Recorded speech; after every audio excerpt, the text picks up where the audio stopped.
Clip number 5، اس میں انشاءاللہ آپ سورہ بقرہ کی آیت نمبر 7 سے 9 تک کی تلاوت، ترجمہ اور تفسیر صراط الجنان سنیں گے۔ بسم اللہ الرحمن الرحیم۔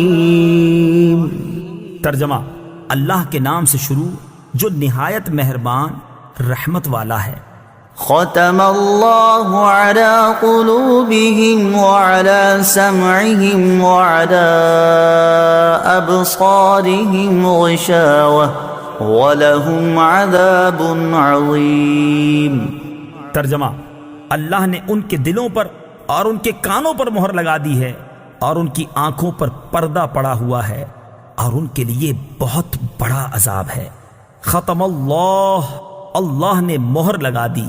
تفسیر صراط الجنان میں ہے، ارشاد فرمایا کہ ان کافروں کا ایمان سے محروم رہنے کا سبب یہ ہے کہ اللہ تعالیٰ نے ان کے دلوں اور کانوں پر مہر لگا دی ہے، جس کی بنا پر یہ حق سمجھ سکتے ہیں، نہ حق سن سکتے ہیں، اور نہ ہی اس سے نفع اٹھا سکتے ہیں، اور ان کی آنکھوں پر پردہ پڑا ہوا ہے، جس کی وجہ سے یہ اللہ تعالیٰ کی آیات اور اس کی وحدانیت کے دلائل دیکھ نہیں سکتے، اور ان کے لیے آخرت میں بہت بڑا عذاب ہے۔ بعض کافر ایمان سے محروم کیوں رہے؟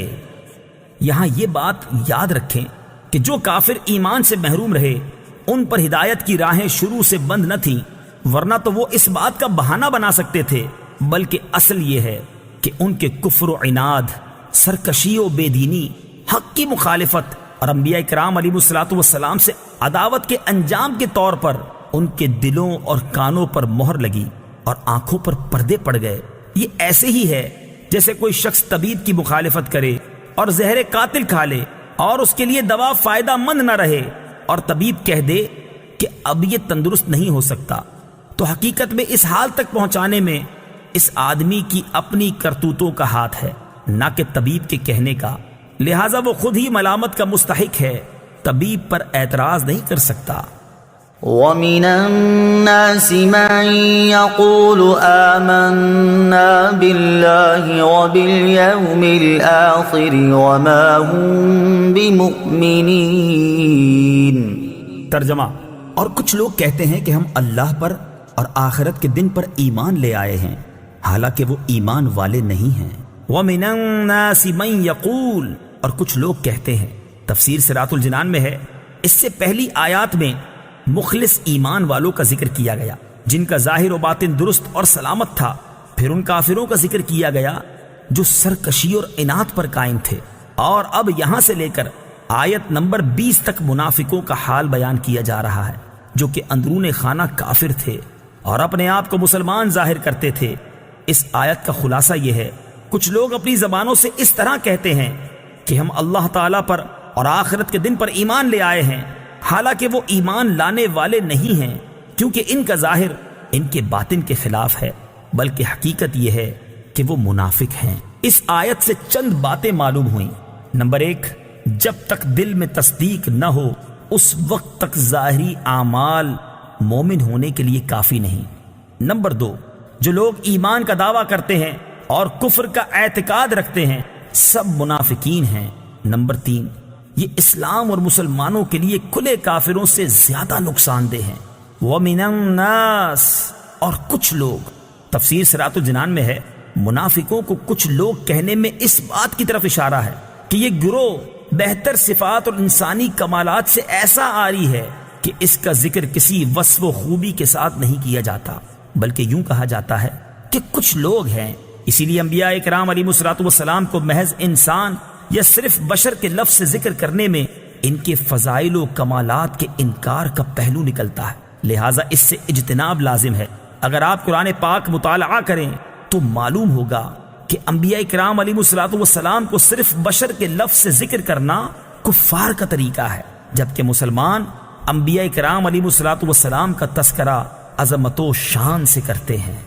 يخادعون الله والذين آمنوا وما يخدعون إلا أنفسهم وما يشعرون۔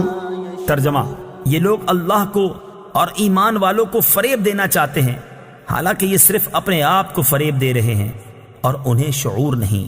یخادعون اللہ، وہ اللہ کو دھوکہ دینا چاہتے ہیں۔ تفسیر صراط الجنان میں ہے اللہ تعالیٰ اس سے پاک ہے کہ اسے کوئی دھوکہ دے سکے، وہ تمام پوشیدہ باتوں کا جاننے والا ہے۔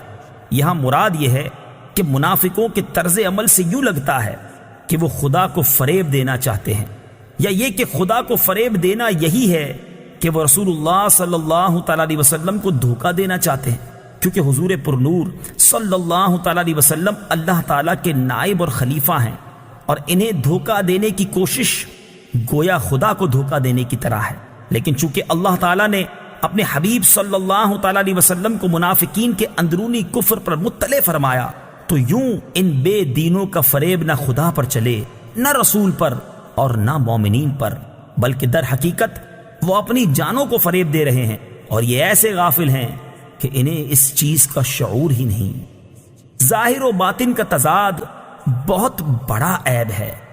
اس آیت سے معلوم ہوا کہ ظاہر و باطن کا تضاد بہت بڑا عیب ہے۔ یہ منافقت ایمان کے اندر ہو تو سب سے بدتر ہے، اور اگر عمل میں ہو تو ایمان میں منافقت سے تو کمتر ہے، لیکن فی نفس ہی سخت خبیث ہے۔ جس آدمی کے قول و فعل اور ظاہر و باطن میں تضاد ہوگا تو لوگوں کی نظر میں وہ سخت قابل نفرت ہوگا۔ ایمان میں منافقت مخصوص لوگوں میں پائی جاتی ہے، جبکہ عملی منافقت ہر سطح کے لوگوں میں پائی جاتی ہے۔